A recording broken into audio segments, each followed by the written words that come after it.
Today, the day, the platform is our architect, professor, friend, Bodh Saraswat. He's been there in Tamil Nadu and teaching architecture. And today he will share about temple architecture, presenting this for us today. Yeah, thank you, Anuradha ji, and good evening and welcome all, and good morning, maybe in other parts of the world for Rajat and maybe other people. So, really, thank you for showing your interest in temple architecture, which is I would say, backbone or soul of India, the spiritual India. So, before I begin, I would like to bring notice of everyone that two states out of 33 states are the spiritual capital of India. So can someone name which are those two states? And this is going to be an interactive session. Otherwise, it would be like a class lecture and some would be using WhatsApp and some would be on Facebook. So let's make it more interactive. So which are the two spiritual capitals of India? Is it Tamil Nadu and Jammu? Tamil Nadu is correct, but not Jammu. How about Uttarakhand? No, not Uttarakhand also. Orissa, Bhubaneswar? No, it's pretty close. So the spiritual capital of India, of the world, pardon? UP, Uttar Pradesh. No.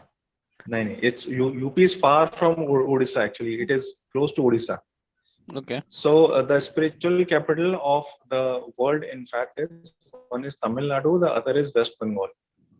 So the reason these I'm from West Bengal. Oh, then you should have taken its name first. I thought maybe, but I didn't know. I mean, it was like spiritual capital. So any thought on why are these two the spiritual capitals of the world or of India or the world?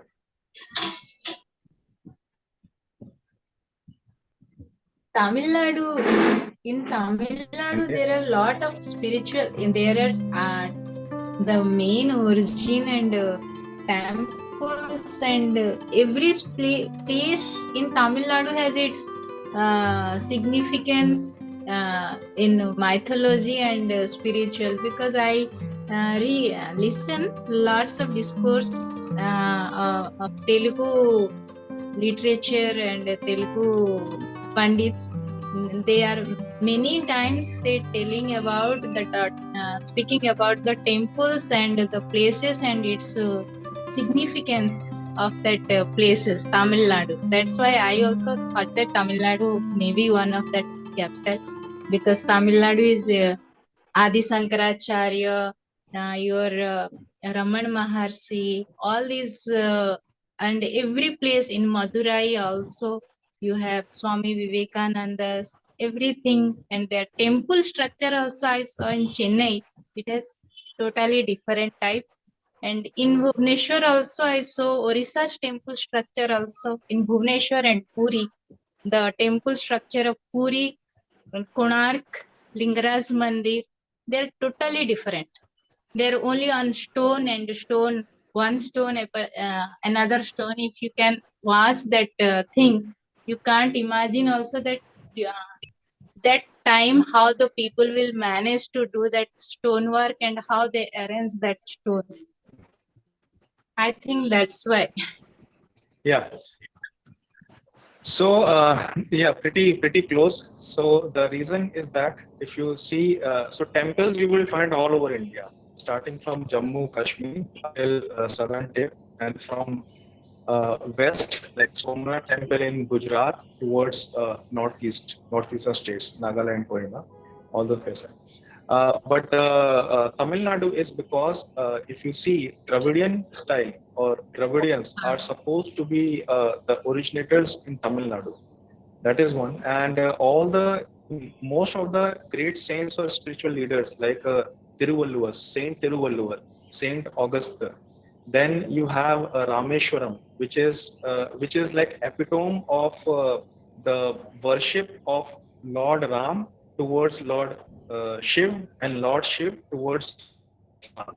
Like if you go to the word Rameshwaram, so when Rameshwaram was being made, Hanumanji asked Shri Ram, what is the meaning of Rameshwaram? So he said it's very simple. It means Lord of Ram, which he was directing to Lord Shiva. And then Lord Shiva started smiling, and Parvati ji asked him as to why are you smiling? And he said that see the cleverness of Lord Ram. He has turned the meaning of Rameshwaram is not Lord of Ram. It is who is the Lord of Shiva or Lord or so what he was trying to say is that Ram is God. It is formed from two words, Ram and Ishwar. So in one is Ram is God and the other is God of Ram. So in one way, Rameshwaram is dedicated to Lord Ram, is dedicated to Lord Shiv.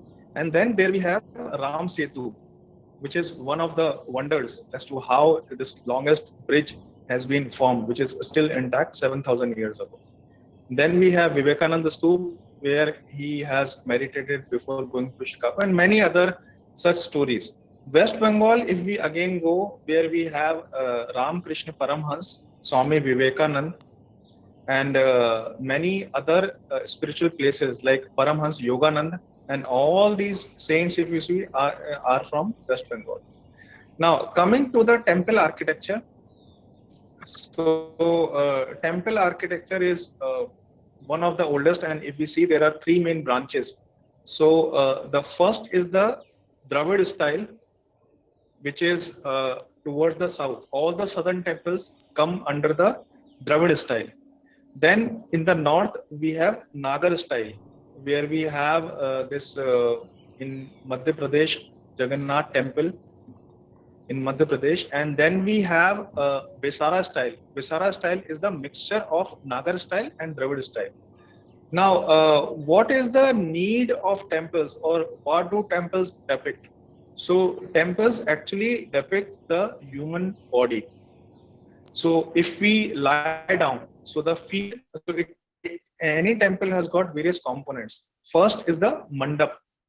Mandap are the feet we enter, or gopuram. Gopuram, if you go in the southern temples, the gopuram have got a huge height, like 7 floors or 8 floors. Yes, Anuradha ji? Is it something like your voice is breaking? At least that's how my experience is. Okay, Is it so let me turn off the video. Yeah, you can do that. Yeah. Is there any imagery, Bodh, Just which you a can second. share with us? When you're describing these different architecture, is there any imagery we can look at it? Or we have to just contextualize? Currently, you need to contextualize, right? Okay. So, yeah, just a second. Yeah, is it better now? And Yeah, please continue. Yeah, please continue. Please continue. Please continue. Yeah. It might be because of the fan. It might be the fan. Okay, so right now you need to contextualize. I would see some images and maybe I'll post it on the group. Right. So basically, the whole human body. If you lie down, if the body is lying down, where the feet comes, that is the place of gopuram. Gopuram is the gateway where we enter. So in southern temples, you would find, like in Dravidian style, you would find the gopurams are 7 feet to 8 feet tall. It is a place where you need to keep all your connection. You need to detach from the outside world in the gopuram. That is the significance of it. And if we go to the Khajuraho temples, what we see is you would find some very voluptuous, what Anuradha ji sharing on the screen. This is the gopuram of Padmaswamy temple, I think, if I am correct, of Tiruvananthapuram. This is the gopuram, and it has got the various tales or storyline in various floors. In Khajuraho temple, you would find in the boundary there are many images which are of the showing various tales of male and female. Now the intention behind this showing in the outer is that all the interrelationships which we have between the two genders, that needs to be in the outside of anyone's life. It should not be brought inside the temple. So it is a part of the life, but not the life. Then when we come inside the temple, then there is a place called mandap or ardha mandap. Mandap or ardha mandap is the place which is actually our stomach, and it is the place of congregation where we can sit. Here is a very important difference between prayer and meditation. So can anyone tell what is the difference between prayer and meditation?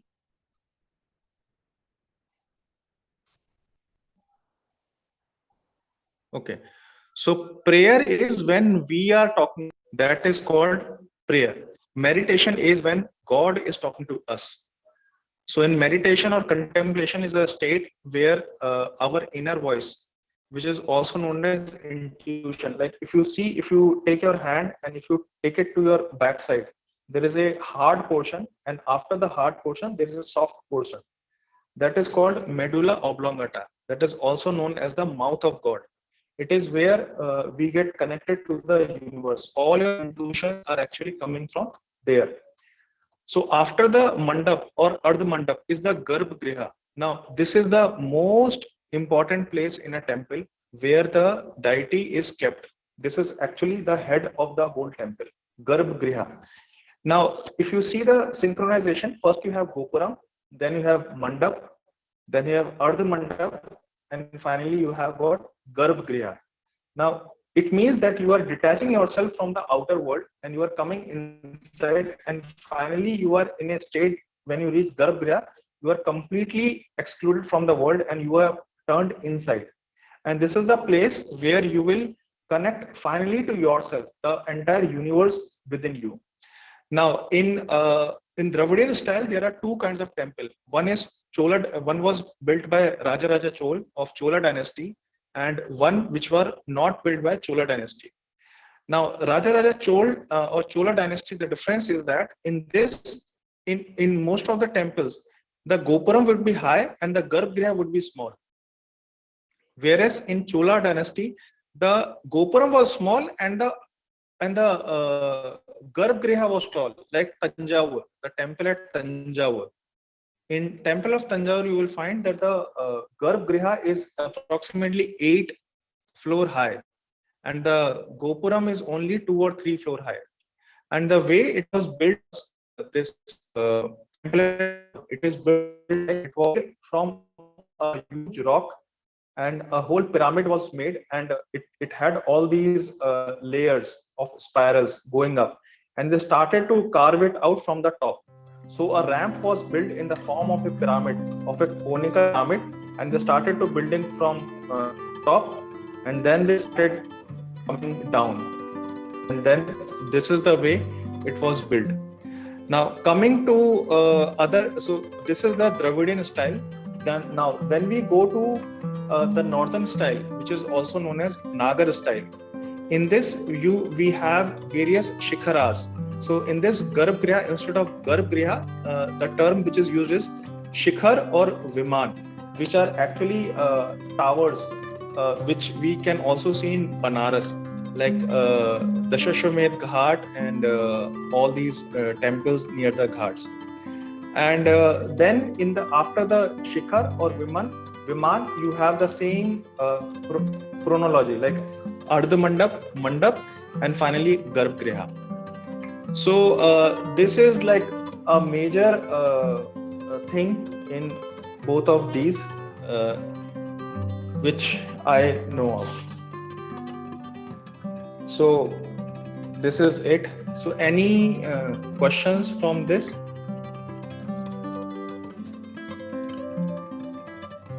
And there is one more thing, in Hampi. If anyone has gone to Hampi, in the temples, what they have done is there are some columns which are made in such a way, they are known as musical pillars.